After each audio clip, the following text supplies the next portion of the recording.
जब याद पड़ेला दिल दर्द करेला।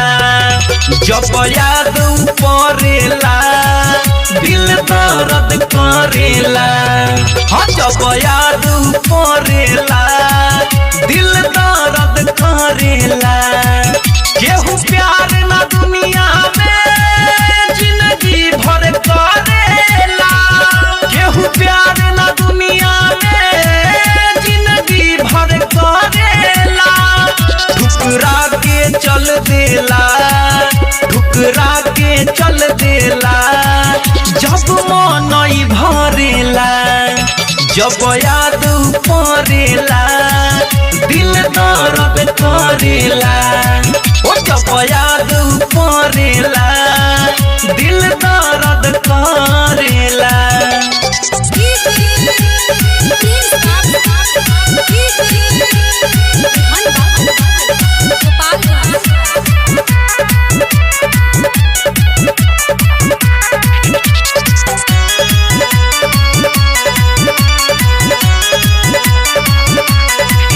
उनकर चाहत अपना सर पर हम ढोइले।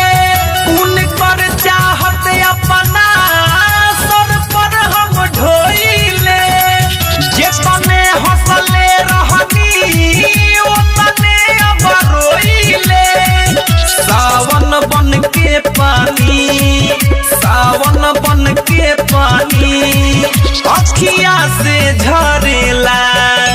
जब याद पड़ेला दिल दर्द करेला।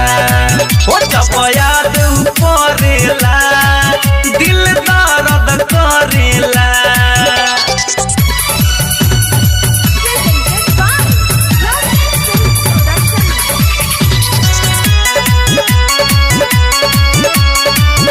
म्यूजिक बाय गौरव रोशन। आप सुन रहे हैं अमित पटेल की आवाज में। दुनिया के मेला में कहवा खो गईली। दुनिया के मेला में कहवा खो गईली। ऊ छोड़ मुकेश के हो केहू और के हो गईली। हे अमित दीवा करके हे अमित दीवा करके पल पल दिल झरेला। जब याद पड़ेला दिल दर्द करेला। केहू प्यार ना दुनिया में जिंदगी भर करेला। केहू प्यार ना दुनिया में जिंदगी भर करेला।